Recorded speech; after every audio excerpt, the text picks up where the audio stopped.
Welcome to my channel J TET cracker. आज से इस क्लास में फिर से आप लोगों का स्वागत है। सी टेट के लिहाज से आज का चैप्टर ही बहुत ही इम्पोर्टेंट। आज हम बात करेंगे पक्षियों के बारे में। सबसे पहले पिछले क्लास का ओवरव्यू ले लेता हूँ, उसके बाद आगे बढ़ेंगे। पिछले क्लास में पढ़ा था कल शहद के बारे में, मधुमक्खी के बारे में। मधुमक्खी के बारे में 5-6 इम्पोर्टेंट क्वेश्चन जो आता है उसके बारे में चर्चा करेंगे कि उसका अंडे देने का, रानी मक्खी जो होती है उसका अंडे देने का समय क्या है। उसके अंडे देने का समय तो नवंबर और दिसंबर है। उसके बाद है बिहार के किस फूल से ज़्यादा शहद बनाया जाता है, तो उसका है मुजफ्फरपुर में जो लीची होता है उसके फूल से। लीची का फूल कब खिलते हैं? फरवरी महीने में खिलते हैं। और झारखंड में करंज के फूल से मधुमक्खी आकर्षित होती है और उसी फूल से वो शहद बनाते हैं। तो करंज के फूल भी फरवरी महीने में ही खिलते हैं। उसी तरह से चींटियाँ हैं, चींटियाँ भी ग्रुप में रहते हैं। रानी चींटी अंडा देते हैं, सिपाही देखभाल करते हैं, और कुछ काम करने वाली चींटी वो खाना ला के देती है। यही सब इंपॉर्टेंट क्वेश्चन है। ये ज़्यादा याद करने की कोई ज़रूरत नहीं है, 2-3 बार वीडियो मेरा देखिए, अपने आप समझ में आ जाएगी। तो आज हम बात करेंगे पक्षियों के बारे में, पक्षियों के घोंसले के बारे में। इसमें पक्षी जो घोंसला बनाती है वो क्यों बनाती है? अंडे देने के लिए। पक्षियाँ अंडे देने के लिए अपना घोंसला बनाती है। और एक ऐसी पक्षी है जो कि अपना घोंसला नहीं बनाती है, उसका नाम है कोयल। कोयल अपना घोंसला नहीं बनाती है, वो अपना अंडा कौवे के घोंसले में दे देती है। और मादा कौवे अपने अंडे और कोयल के अंडे दोनों को सेती है। और फिर बच्चे जब हो जाते हैं, अब बच्चे थोड़ा बड़े जब हो जाते हैं, तब उनको पता चलता है कि ये बच्चा मेरा नहीं है, और नोच नोच के वो भगा देते हैं, और कोयल फिर बड़ी हो जाती है।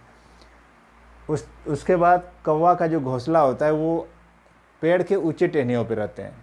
कौवा जब भी घोंसला बनाएंगे वो पेड़ के ऊंचे टहनियों पर बनाएंगे।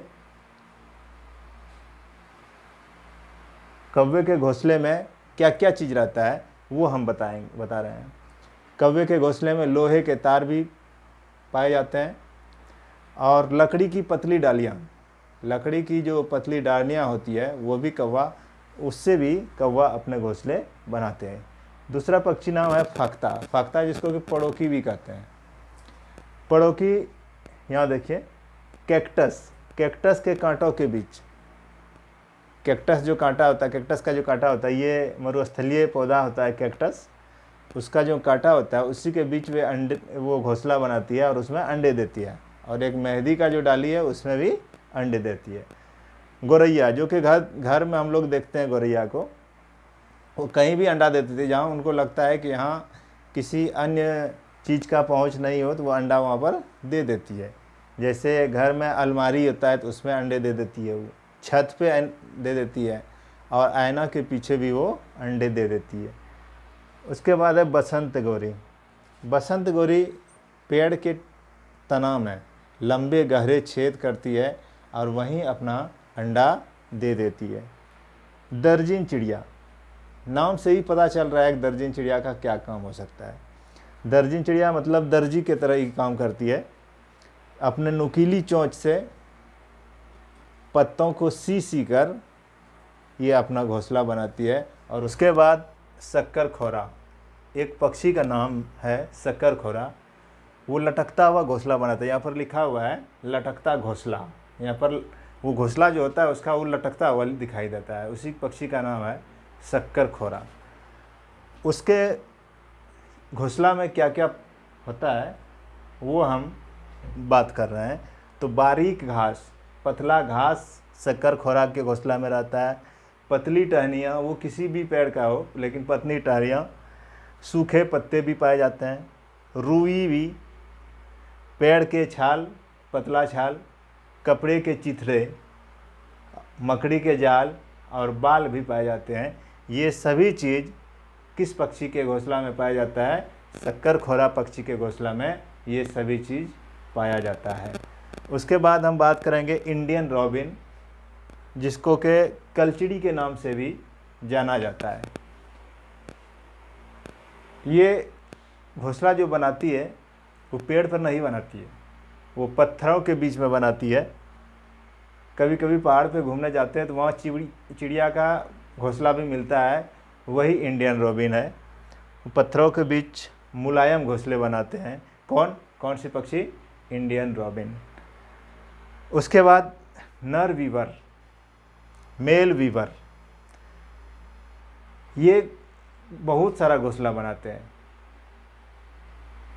ये ताड़ के पेड़ में या किसी भी पेड़ में एक घोंसला नहीं बल्कि कई घोंसले का निर्माण करते हैं। कौन? नर वीवर। मादा वीवर नहीं, फीमेल वीवर नहीं, सिर्फ नर वीवर बनाते हैं। और मादा वीवर उन सभी घोंसलों को देखती है और जो उनको पसंद आती है उसी में वे अंडे देती है। तो आज का क्लास यहीं पर ख़त्म किया जाता है। चिड़िया के बारे में जो भी क्वेश्चन आता है लगभग सब कवर आज हो गया है। एक बार मैं फिर से आप लोगों को बता देता हूँ कि इसको कैसे पढ़ना है। कौवे के घोंसले में क्या क्या रहता है, फख्ता के घोंसले में जो बनता है वो किससे बनता है, इसी तरह से जितना भी चिड़िया है जिसके बारे में हम बताए हैं उसके घोंसले में क्या क्या चीज़ रहता है, ये इससे रिलेटेड क्वेश्चन सीटेट में पूछे जाते हैं। हाँ, और मैं आप लोगों से आशा करता हूँ कि वीडियो अच्छा लगा होगा और मेरे वीडियो को, मेरे चैनल को अधिक से अधिक सब्सक्राइब करें। और अभी तो कंटेंट चल रहा है, जितना भी क्वेश्चन है ये एनसीईआरटी पे आधारित है। इसके बाद हम पेडागोजी जो होता है, शिक्षा शास्त्र पर्यावरण का, उसका भी क्वेश्चन का क्लास लेंगे। और फिर प्रीवियस ईयर का जो क्वेश्चन पेपर है उसको भी ऑनलाइन सॉल्व करेंगे, उसको भी हल करेंगे, ताकि मेरा बहुत अच्छी तरह से तैयारी हो जाए और एग्ज़ाम में किसी तरह की कोई दिक्कत नहीं हो। मेरे चैनल को सब्सक्राइब करें, लाइक करें, शेयर करें और कमेंट करें, इससे हमको मोटिवेशन मिलता है। धन्यवाद।